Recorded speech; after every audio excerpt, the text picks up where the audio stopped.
तो the fantastic four first steps के साथ मार्वल का फेज 6 शुरू हो चुका है। पर एक बात तो तय है, मार्वल सिनेमैटिक यूनिवर्स का फेज 4 और फेज 5 कुछ खास नहीं गए। खासकर फेज 5 डिज्नी प्लस सीरीज का ओवरलोड, एक के बाद एक नए कैरेक्टर्स का इंट्रोडक्शन, पूरे सागा के विलन को फेज 5 के शुरू में चेंज कर देना और फिर राइटर स्ट्राइक। सही शब्दों में कहें तो मार्वल स्टूडियोज का बढ़िया टाइम नहीं चल रहा था। पर अभी फैंटास्टिक फोर फर्स्ट स्टेप्स देखकर मुझे कुछ समझ में आया कि ये बुरा टाइम तो अभी भी चल रहा है, जहां ऐसा दिख रहा है कि मार्वल एवेंजर्स डूम्सडे को भी बर्बाद करने के रास्ते पर है। आइए इसके बारे में डिटेल में बात करें। आपको याद है जब DCEU चल नहीं रहा था तब ऑडियंस का सोचना था कि DCEU मार्वल सिनेमैटिक यूनिवर्स की तरह सक्सेसफुल इसलिए नहीं है क्योंकि उनके पास केविन फाइगी जैसा बिग ब्रेन मैनेजमेंट नहीं है। पर कौन जानता था कि केविन फाइगी और उनके केपेबल मैनेजमेंट के लोग भी मार्वल सिनेमैटिक यूनिवर्स को बस बर्बाद होते हुए खड़े खड़े देखते रह जाएंगे। पर ऐसा हुआ क्यों? इसका जवाब छुपा है अभी आने वाले रीजन में। तो इसका सबसे पहला रीजन है नो कम्युनिकेशन। अब हम सब जानते हैं कि मार्वल सिनेमैटिक यूनिवर्स अपने आइडियाज को लेकर इतना बड़ा इसलिए बन पाया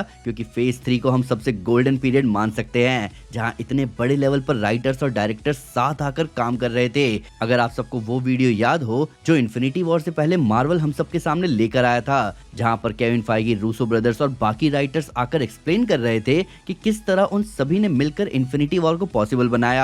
अब वहां हमें ये बताया गया कि सारे डायरेक्टर्स और राइटर्स मिलके एक साथ बैठे थे और उन सभी को आइडियाज देने को कहा गया। फिर उन सारे आइडियाज को एक साथ एक टेबल पर लाया गया और कोशिश करी गई एक सॉलिड और कोहेसिव प्लॉट को तैयार करने की।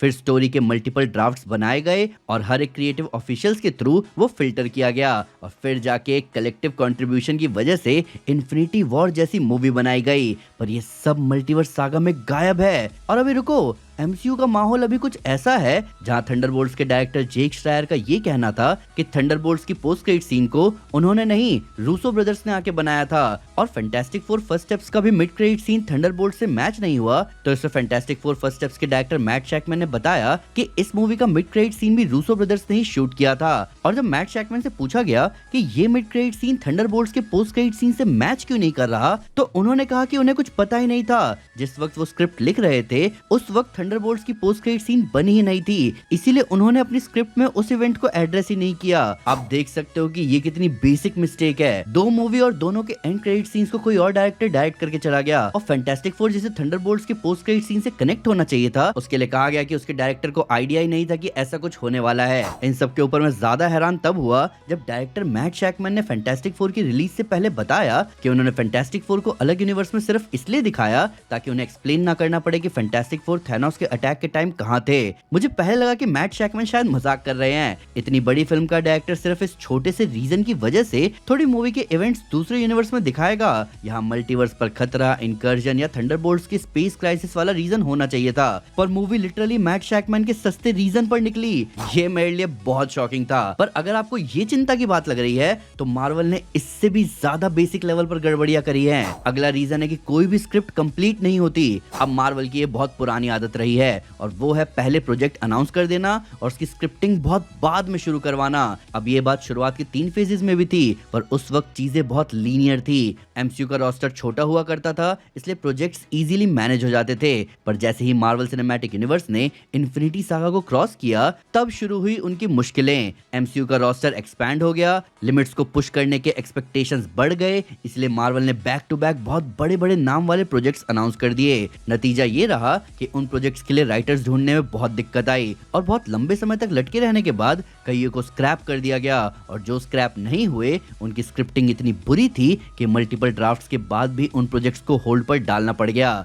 जी हाँ, मैं ब्लेड मूवी की बात कर रहा हूँ। इसका सबसे बड़ा एग्जांपल है ब्लेड मूवी, जो कि एंड गेम के बाद सबसे बड़ी अनाउंसमेंट थी मार्वल की तरफ से। पर अब आप कहोगे कि भाई सारी स्क्रिप्ट्स थोड़ी इनकम्प्लीट थी, कुछ प्रोजेक्ट्स के स्क्रिप्ट्स तो कंप्लीट थे। तो आपसे मैं कहना चाहूंगा कि आप बिल्कुल सही कह रहे हो, पर उन कंप्लीट स्क्रिप्ट्स को भी बाद में इतना चेंज किया गया कि उनके साथ जुड़े क्रिएटिव लोगों के बीच में क्रिएटिव डिफरेंसेस आने लग गए। इसका सबसे बड़ा एग्जाम्पल था doctor strange in the multiverse of madness से स्कॉट डेरिक्सन का निकल जाना। अब ऐसा इसलिए होता था क्योंकि MCU की एक आदत बन चुकी है, जहाँ किसी भी मूवी के स्क्रीन प्ले के फर्स्ट ड्राफ्ट पर ही वो मूवी शूट करने निकल पड़ते हैं और फिर वो ऑन सेट बैठकर चेंजेस और अमेंडमेंट करते रहते हैं। रिजल्ट ये होता है कि या तो मूवी का टाइम डिले होगा, जिसका सबसे बड़ा एग्जांपल अभी डूम्सडे ही है, जिसकी स्क्रिप्ट सेट पर बैठकर लिखी जा रही है, या फिर मूवी में आगे जाकर भयंकर रीशूट्स होंगे। तो एक तरफ से आप सोच के देखो कि भले ही लोग जेम्स गन को लाख गालियां दे दे, पर वो प्रोजेक्ट्स फाइनलाइज तभी कर रहे हैं जब उनके हाथ में एक फाइनलाइज स्क्रिप्ट आ रही है। खैर, हमारा ये पॉइंट ही आपको अगले रीजन की तरफ ले जाएगा और वो है मार्वल के सबसे बड़े नुकसान करवाने वाले रीशूट्स। अब सुपर हीरो जॉनर में रीशूट्स कोई बड़ी बात नहीं है, पहले भी मूवी में थोड़े बहुत चेंजेस किए जाते थे, पर इन्फिनिटी सागा के बाद से ही मूवी में होने वाले रीशूट्स बढ़ गए,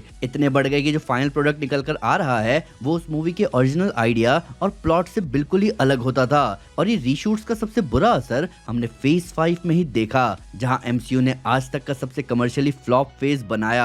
आप चाहे captain America brave new world उठाकर देख लो या अभी हाल फिलहाल आई फैंटास्टिक फोर फर्स्ट स्टेप्स, इन मूवीज में रीशूट्स का असर आपको साफ दिखेगा, क्योंकि मूवी इनिशियली कुछ और होने वाली थी और एंड में उसे कुछ और ही बना दिया गया। अब आप में से कुछ लोग मुझसे कह सकते हो कि भाई रीशूट्स का असर सबको थोड़ी दिखता है और ये आइडेंटिफाई कैसे किया जा सकता है कि रीशूट्स का बुरा असर ही हो रहा है। तो मैं आपसे कहना चाहूंगा कि इसका असर बहुत साफ होता है। बेसिकली जब भी मूवी अनाउंस करी जाती है तो एक आइडिया सामने रखा जाता है, फिर प्रोडक्शन के अलॉन्ग हमें कई चीजें सुनने को मिलती है जहाँ कुछ चेंजेस होते हैं, और जो फाइनल प्रोडक्ट हमारे सामने आता है वो आप नोटिस करोगे कि इनिशियली अनाउंसमेंट के टाइम जो आइडिया था उससे बहुत अलग दिख रहा है। इन सब के ऊपर जो चीज सबसे साफ दिखती है वो है मूवी की पेसिंग। रीशूट हुए प्रोजेक्ट में आपको मूवी की पेसिंग बहुत डिफरेंट लगेगी, और सबसे बड़ी प्रॉब्लम जो आपको देखने को मिलेगी वो है चीजों को एड्रेस ना करना, या बस कैसे भी करके मूवी की स्टोरी को एंडिंग तक पहुंचा देना। और ये सारी चीजें बहुत ही ज्यादा जरूरी है अगर आपका सपना एक कोहेसिव मूवी यूनिवर्स बनाने का है तो, पर ये सब रीशूट की वजह से बिगड़ जाता है और उसका नुकसान पूरी फ्रेंचाइजी को भुगतना पड़ता है। इन सब के ऊपर रीशूट्स बजट पर बहुत बुरा असर डालते हैं।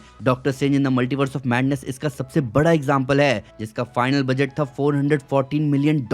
आप सोच कर देखो, एक सोलो कैरेक्टर की मूवी का इतना बजट होने का कहां से सेंस बनता है, और ये बजट बढ़ा रीशूट्स की वजह से, प्लस मूवी की स्टोरी की बैंड बजी अलग। अभी एवेंजर्स डूम्सडे में मिस्टीक का रोल प्ले करने वाली रेबेका रॉबिन से एक इंटरव्यू में पूछा गया कि क्या उनके हिस्से की शूटिंग कंप्लीट हो गई, जिस पर रेबेका ने बताया कि वो अभी कुछ नहीं कह सकती क्योंकि स्क्रिप्ट पर अभी भी काम चल रहा है। आप सोच कर देखो कि ये कितनी खतरनाक बात है। मैं आपको कंपैरिजन के लिए बताता हूँ कि एवेंजर्स इन्फिनिटी वॉर और एवेंजर्स एंड गेम का प्रीवियस का काम 2 साल पहले हो चुका था उनकी रिलीज से, यानी मार्वल को 2016 में ही पता था कि एवेंजर्स इन्फिनिटी वॉर और एवेंजर्स एंड गेम कैसी दिखने वाली है। और अब आप सोच कर देखो कि अगले साल आने वाली एवेंजर्स डूम्सडे की स्क्रिप्ट पर अभी भी काम चल रहा है। ये बहुत चिंता वाली बात है। पर अब जो आखिरी रीजन मैं आपको देने वाला हूँ वो सुनकर आपका दिल बैठ जाएगा, इसलिए भाई अगर आपका दिल कमजोर है तो सावधान रहना। अब बात करते हैं बजट इशू की, जिसकी वजह से कोई एवेंजर्स मूवी नहीं आने वाली फेज 6 के बाद। जी हाँ दोस्तों, आपने बिल्कुल सही सुना, मैं यहाँ बिल्कुल भी मजाक नहीं कर रहा। आओ समझाता हूँ कैसे। तो हम सब जानते हैं कि एमसीयू का ट्रेडमार्क था हर फेज के एंड में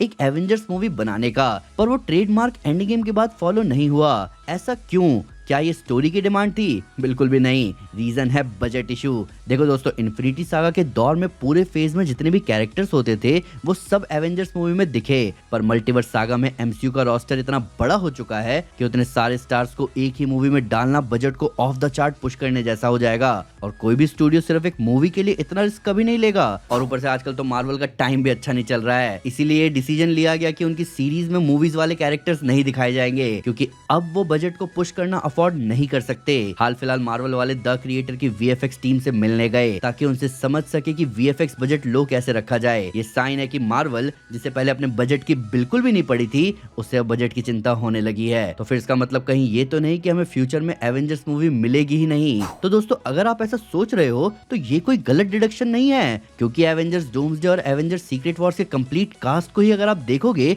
तो आप समझ जाओगे कि इन दोनों मूवी का बजट कितना शूट अप कर रहा होगा, और जैसे जैसे एमसीयू और आगे बढ़ेगा उनका रोस्टर और बड़ा होता जाएगा और एवेंजर्स मूवी आने के चांसेस और भी कम से कम होते चले जाएंगे। ऊपर से मल्टीवर्स सागा के बाद एमसीयू एवेंजर्स से आगे बढ़ के म्यूटेंट्स, डिफेंडर्स और मिडनाइट सन्स जैसी स्टोरीज की तरफ बढ़ना चाहेगा, और उन स्टोरीज की डिमांड पूरा करने के लिए जो रूट होगा वहां एवेंजर्स मूवी बनने के चांसेस और भी कम होते चले जाएंगे। तो ऐसा होने के चांसेस बहुत ही ज्यादा है कि एवेंजर्स मूवी, जो कि मार्वल सिनेमैटिक यूनिवर्स का ट्रम्प कार्ड हुआ करता था, उसे आप फेज 6 में मोस्ट प्रोबेबली आखिरी बार देख रहे होंगे, और इस बात का असर एमसीयू के कमर्शियल परफॉर्मेंस और ऑडियंस बेस पर बहुत बुरा असर डाल सकती है। पर सही बात कही जाए तो मार्वल इतना लकी है कि उनके पास अभी भी मौका है। अभी अगली 2 आने वाली Marvel movies Spiderman brand new day और एवेंजर्स डूम्सडे के लिए फैंस रेडी हैं। अभी थंडरबोल्ट्स और फैंटास्टिक फोर फर्स्ट स्टेप्स भी बढ़िया रही है, अब बस मार्वल को अपने स्ट्रीक को कंटिन्यू रखना है, जहां फेज 6 शायद फेज 3 वाली ग्लोरी वापस ले आए। वो भी मैंने आपको इतने सारे पंगे बताए, उसके बाद भी मार्वल ने अगर ऐसा कर लिया तो ये किसी कमबैक से कम नहीं होगा। पर आपका क्या कहना है? क्या मार्वल को सही में कोई आइडिया नहीं है कि वो क्या कर रहे हैं, या फिर मार्वल के पास विनिंग कार्ड अभी भी बचा है? आइए कमेंट्स इसके बारे में बात करें। वीडियो अच्छी लगी तो लाइक जरूर करें और चैनल को सब्सक्राइब करना ना भूलें। साथ ही साथ एक स्टेप आगे आकर अपने फेवरेट चैनल को सपोर्ट करें मेंबरशिप लेकर, जहां मेंबरशिप में हम आपके लिए लाने वाले हैं सुपर हीरो मीम रिएक्शन। तो जल्दी से कोई भी मेंबरशिप लेकर रेडी रहो। Thank you guys, this is Aman Sinha and you are super super. Piece.